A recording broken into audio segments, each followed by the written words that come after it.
ओम निरंजनम नित्यमनंतरूपम भक्तानुकंपाधृतविग्रहं वै ईशावतारं परमेशमिड्यं तम रामकृष्णं शिरसा नमामि। দৈনন্দিন জীবনে যারা আমরা খানিকটা আধ্যাত্মিক পথ অনুসরণ করে চলতে ভালোবাসি তারা সবাই দৈনন্দিন পূজাটুকু অবশ্যই করি। বাহ্য পূজা এবং মানস পূজা এই দুই বিধিতেই পূজা করা সম্ভব, তা আমাদের মন্ত্র দীক্ষার সময় আমাদেরকে আমাদের গুরু বলেছেন। বাহ্য পূজায় কিছু উপচার লাগে, যেমন গন্ধ, পুষ্প, ধূপ, দীপ, নৈবেদ্য আদি। এইটুকু উপচার দিয়ে আমরা আমাদের গৃহদেবতাকে, আমাদের ইষ্টদেব, আমাদের গুরুদেব এদেরকে আমরা আহ্বান করি ও যথাসাধ্য এদের পূজা করার চেষ্টা করি। আমরা প্রতিদিন সকালে ও সন্ধ্যায় আমরা এই সামান্য পূজা অনুষ্ঠানটুকু করার চেষ্টা করি। যাদেরই আমাদের মন্ত্র দীক্ষা হয়ে গেছে তারা তো অবশ্যই করি, আর যাদের মন্ত্র দীক্ষা হয়নি তারাও যেরকম প্রচলিত নিয়ম আছে সেই অনুসারে যদি আমরা আধ্যাত্মিক মনোভাব সম্পন্ন মানুষ হই তো আমরা চেষ্টা করি কিছুটা সময় সকালে ও সন্ধ্যাবেলা ঠাকুরকে ডাকার, সামান্য পূজা অনুষ্ঠান করার, এই ধরনের পঞ্চ উপচারে ঠাকুরকে স্মরণ করার, তাকে অর্ঘ্য দান করার। তো পূজা বিধি আমরা যারা রামকৃষ্ণ মঠ মিশনের অনুসারী তাদের কেমন হওয়া উচিত সেই জন্য একটি বিশেষ পুস্তিকা আছে, শ্রীরামকৃষ্ণ পূজা পদ্ধতি, উদ্বোধন কার্যালয় কর্তৃক প্রকাশিত। এই পুস্তিকাটি এটি সংগ্রহ করা যায় রামকৃষ্ণ মঠ মিশনের যে কেন্দ্রগুলো আছে তার পুস্তকাগার থেকে। এই পুস্তকটি থেকে আমি একটি চিঠি পাঠ করছি যাতে পূজা পদ্ধতি কেমন হওয়া উচিত, শ্রীরামকৃষ্ণ পূজা পদ্ধতি কেমন হওয়া উচিত তা সম্বন্ধে কিছু নির্দেশ দেওয়া আছে। আমরা যারা গুরুই ইষ্ট এবং ইষ্টই আমাদের গুরু এরূপ মানি, অর্থাৎ রামকৃষ্ণ মঠ মিশনের অনুগামী, রামকৃষ্ণ মঠ মিশনের দীক্ষিত আমরা যারা ভক্ত তাদের জন্য আমাদের ইষ্ট ও গুরু হলেন স্বয়ং শ্রীরামকৃষ্ণ। যদিও আমরা মন্ত্র দীক্ষা লাভ করে থাকি কোনো একজন সংঘাধ্যক্ষ বা সহসংঘাধ্যক্ষ মহারাজের কাছ থেকে, কিন্তু তারাও সেই গুরু পরম্পরারই অনুসারী এবং আমরা সেই গুরু পরম্পরা অনুযায়ী দীক্ষিত হয়ে থাকি। আমাদের পরম গুরু হলেন স্বয়ং শ্রীরামকৃষ্ণ পরমহংসদেব এবং আমাদের যিনি মন্ত্র দীক্ষা গুরু হন তিনি হলেন সেই মাধ্যম, যে মাধ্যমের মধ্য দিয়ে আমরা স্বয়ং শ্রীরামকৃষ্ণদেবের কৃপাপুত মন্ত্র লাভ করি। তো আমি চিঠিটি পড়ে শোনাচ্ছি। পূজনীয় শ্রীমৎ স্বামী মাধবানন্দজিকে লিখিত এই চিঠিটি শ্রীরামকৃষ্ণ অদ্বৈত আশ্রম বারাণসী এখান থেকে লেখা। তারিখ 30/8/56। পূজ্যপাদ স্বামী প্রেমানন্দ মহারাজ আমাকে মঠে শ্রী শ্রী ঠাকুরের পূজা যেভাবে নিজে দেখাইয়া দিয়াছিলেন তাহা লিখিতেছি। দেখ, ঠাকুর ঘরে গিয়ে বলবি, ঠাকুর তুমি আমার ভালো মন্দ সব লও, প্রেম ভক্তি দাও।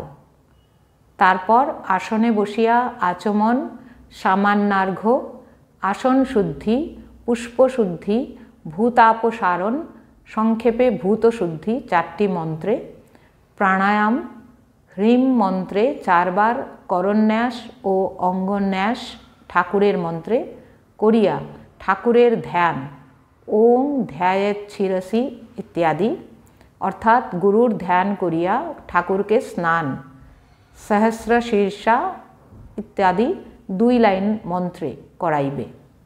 তাহার পর শ্রী শ্রী ঠাকুরের ফটো মুছিয়া ঠাকুরের মাথায় একটি লাল ও সাদা চন্দনের ফোঁটা দিবে।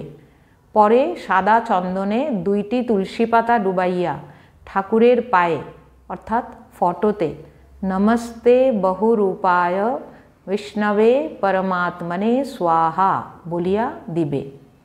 পরে একটি অর্ঘ্য ঠাকুরের পায়ে দিয়া নৈবেদ্য নিবেদন করিয়া দিবে। তাহার পর বিশেষ আর্ঘ্য পুনরায় গুরুর ধ্যান করিয়া 10 উপচারে পূজা করিবে। তিনি অর্থাৎ বাবুরাম মহারাজ এই সময় ঠাকুরকে মালা পরাইতেন।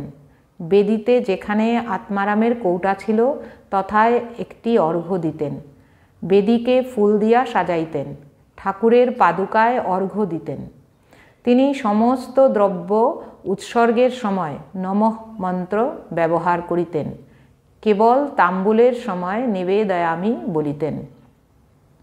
আমি তাহাকে বারবার জিজ্ঞাসা করিয়াছি, মহারাজ পূজার পূর্বেই স্নান করাইয়া একটি অর্ঘ্য দিয়া নৈবেদ্য নিবেদন এটি কীরকম? তাহাতে তিনি বলিয়াছিলেন, দেখ, আমাদের ঠাকুর স্নান করিয়া থাকিতে পারিতেন না, তিনি কিছু খাইতেন। সেই জন্য ভগবান নিজে যেরূপ ব্যবহার করিয়াছেন সেরূপ করি, তাহা ভিন্ন জানব কিরূপে বল? তিনি খেলেই সব তুষ্টি। ঠাকুরকে পূজা করিয়া তিনি শিব ইত্যাদির পূজা করিতেন। ইতি দাস হরানন্দ। তো এমনি একটি চিঠি লেখা আছে এবং এটি সম্বলিত আছে শ্রীরামকৃষ্ণ পূজা পদ্ধতি এই পুস্তিকাটিতে। এতে শ্রীরামকৃষ্ণের 10 উপচার পূজা, ষোড়শোপচার পূজা এ ধরনের বিশদভাবে বিস্তৃত পূজা শাস্ত্রানুসার কি করে করতে হয় তা দেওয়া আছে এই পুস্তিকাটিতে। আর আমরা যারা সাধারণভাবে ঘরে নিত্য নৈমিত্তিক দৈনন্দিন পূজাটি করি তারা সাধারণ পঞ্চোপচারে ঠাকুরের পূজা করতে পারি। শ্রী শ্রী মায়ের নির্দেশ অনুসারে ঠাকুরের, মায়ের, স্বামীজির ফটোগুলোকে ভেজা কাপড় দিয়ে মুছে তারপর শুকনো করে ঠাকুর, মা, স্বামীজিকে চন্দনের ফোঁটা লাগিয়ে তাদেরকে বিল্লপত্র, তুলসী, দূর্বা সম্বলিত ফুলের অর্ঘ্য নিবেদন করতে পারি। ধূপ দীপ জ্বালিয়ে তাদের আরতি করতে পারি এবং নৈবেদ্য স্বরূপ যাই সামান্য ফল বা মিষ্টি থাকে তাদের নিবেদন করতে পারি। আন্তরিকতা এবং ভক্তি এই পূজার মূল। পূজক যখন তার পূজ্যের সঙ্গে একাত্ম হতে পারে তখনই পূজার সার্থকতা।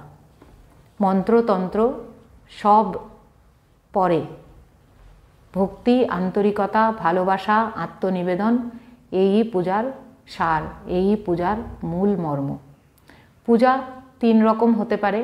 কথামৃতে শ্রী শ্রী ঠাকুর রামকৃষ্ণ পরমহংসদেব বলেছেন পূজা 3 রকম হতে পারে: তামসিক পূজা, রাজসিক পূজা, সাত্ত্বিক পূজা। যে তামসিকভাবে পূজা করে সে মনে করে মা কালী পাঁঠা খান, বলিদান দেয়, তার সামনে পাঁঠা বলি করে ইত্যাদি। আর যে রাজসিক পূজা করে সে বিবিধ অন্ন ব্যঞ্জন দিয়ে নানা প্রাচুর্যে ভগবানকে আহ্বান করে, ভগবানের পূজা করে। আর যে সাত্ত্বিক সে তো এমনই হয় যে ফুলও যদি না থাকে সামান্য জল, পত্র, বিল্লপত্র ইত্যাদি দিয়ে বা সামান্য শুধু জল দিয়েই ঠাকুরের পুজোটি করে এবং যখন সম্ভব হয় একটু পায়েস রেঁধে নিবেদন করে, এমনটাই ঠাকুর বলেছেন। সাত্ত্বিকতার পূজায় বাহ্যিক আড়ম্বর নেই, আছে ব্যাকুলতা, ভক্তি, নিষ্ঠা এবং আত্মনিবেদন। মানস পূজায় বাহ্যিক উপচারগুলোর প্রয়োজন পড়ে না, কেননা মনে মনেই কল্পনা করে সমস্ত বস্তু নিবেদন করা যায় শ্রী শ্রী ঠাকুরের চরণে। জপ, ধ্যান এ দিয়েই সমস্ত পূজা সম্পন্ন হয়। পূজার থেকে জপ বড়, জপের থেকে ধ্যান বড়, ধ্যানের থেকে বড় ভাব এবং ভাবের থেকেও বড় মহাভাব। মহাভাব ঈশ্বর কোটিরই হয়ে থাকে। আমরা যারা সাধারণ তারা পূজা করে জপ করব, জপ করে জপ সমর্পণ করব, জপের ফল সমস্ত সমর্পণ করব আমাদের আরাধ্য দেবতার চরণে।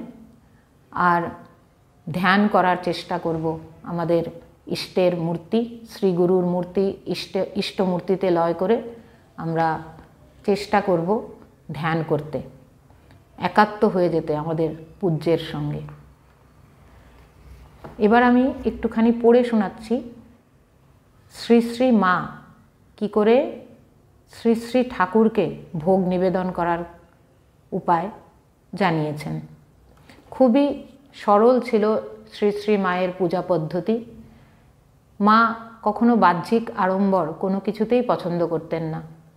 শ্রী শ্রী মা সারদা দেবী তিনি বলেছিলেন যে ভক্তি মূল, আত্মনিবেদনই মূল, বাহ্যিক আড়ম্বর কখনো মূল বিষয় হতে পারে না কোনো পূজার। তো মা কি করে শ্রী শ্রী ঠাকুরের ভোগ নিবেদনের উপায় বলেছেন তা আমি পড়ে শোনাচ্ছি মাতৃ সান্নিধ্যে এই পুস্তকটি থেকে। এই পুস্তকটির রচয়িতা স্বামী ঈশানানন্দ। শ্রী শ্রী ঠাকুরের ভোগ নিবেদন। শীতও খুব পড়িয়াছে, শ্রী শ্রী মায়ের শরীরও প্রায়ই খারাপ যাইতেছে, সুতরাং দৈনিক সকাল সকাল স্নান করা মায়ের পক্ষে সম্ভব হইতেছে না। কাজেই শ্রী শ্রী ঠাকুরের পূজা অধিকাংশ দিন তিনি আর নিজে করিতে পারিতেছেন না। মা আমাকে বলিতেছেন, আজ তুমিই ঠাকুরের পূজাটি করো। কয়েকদিন যাবৎ শ্রী শ্রী মায়ের কাছ হইতে পূজা শিখিবার খুবই ইচ্ছা হইতেছিল, মুখে কিছু বলিতে পারি নাই। আমি বলিলাম, মা আমি তো পূজার কিছুই জানি না, পূজার মন্ত্রও জানি না। মা সাধারণভাবে সাদা সিধা পদ্ধতিতে সব শিখাইয়া দিলেন ও একটি মন্ত্র বলিয়া দিয়া বলিতেছেন, এটিতে নৈবেদ্য নিবেদন করিয়া দিও। ফুলচন্দন কিভাবে হাতে লইতে হইবে তাহাও দেখাইয়া দিলেন। সেই সময় আমরা পালা করিয়া পূজা করিতেছি, আমি, হরি, কিশোরী মহারাজ ও নলিনীদি। রাত্রির শীতল ও এক প্রদীপ দেখাইয়া আরতি, বসিয়া বসিয়া ধূপদান, সকালে ঠাকুরের গা তোলা, ছোট রুমাল ভিজাইয়া ঠাকুরের মুখ মোছা, এইসব মা যেমন দেখাইয়া দিতেছেন সেইভাবে আমরা করিতেছি। দুপুরে রান্না হইলে শ্রী শ্রী ঠাকুরকে অন্নভোগ শ্রী শ্রী মা নিজেই রান্নাঘরে গিয়া দিতেছেন, আবার মাঝে মাঝে নলিনীদিকে দিয়াও অন্নভোগ নিবেদন করান। আমার ও হরির ব্রাহ্মণ শরীর নয় বলিয়া আমরা অন্নভোগ দিই না। প্রথম দিন নলিনীদি ঠাকুরকে অন্নভোগ নিবেদন করিতে সাহস পান নাই। মা তাহাকে অন্নভোগ নিবেদন করিতে বিশেষভাবে বলায় নলিনীদি বলিতেছেন, পিসিমা তুমি তো ভোগ দেবার সময় ঘর থেকে পঞ্চপাত্রে জল ও তুলসী পাতা নিয়ে রান্নাঘরে ঠাকুরকে রান্না হয়েছে খাবে এসো বলে পেছনে পেছনে ডেকে নিয়ে যাও। তা আমি ঠাকুরকে কি বলে ওরকম করব? আমি পারব নি। তুমি নেহাত না পারো কিশোরীদাকে ডাকো। মা কিন্তু নলিনীদিকে দিয়াই আজ ভোগ দেওয়াইবেন এবং একটু রহস্য করিয়া তাহাকে বলিতেছেন, কেন তুইও আমার মতন ঠাকুরকে চিন্তা করে রান্নাঘরে ডেকে নিয়ে যাবি? তুইও বলবি, পিসেমশাই ভাত খাবে চলো, এই বলে ডেকে নিয়ে গিয়ে ভাতের পাথর দেখিয়ে দিয়ে ওই পঞ্চপাত্রের জলের ছিটে দিয়ে দিবি।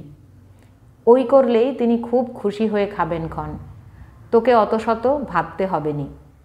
নলিনীদি তখন বলিতেছেন, তাহলে পারবো। তবে দেখো, দোষ টোষ কিছু হলে আমি কিন্তু জানিনি।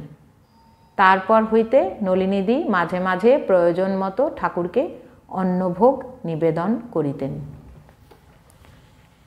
তো খুবই সাধারণভাবে, আন্তরিকভাবে এমনি করে ঠাকুরকে ডাকলে এবং ভোগ নিবেদন করলে, ঠাকুরের পূজা করলে, ঠাকুর আমাদের যিনি ইষ্ট, আমাদের গুরু, আমাদের পরম আরাধ্য, অবশ্যই পূজা গ্রহণ করবেন এবং আমরা পূজা করে কৃতার্থ হব, আমাদের পূজা সার্থক হবে।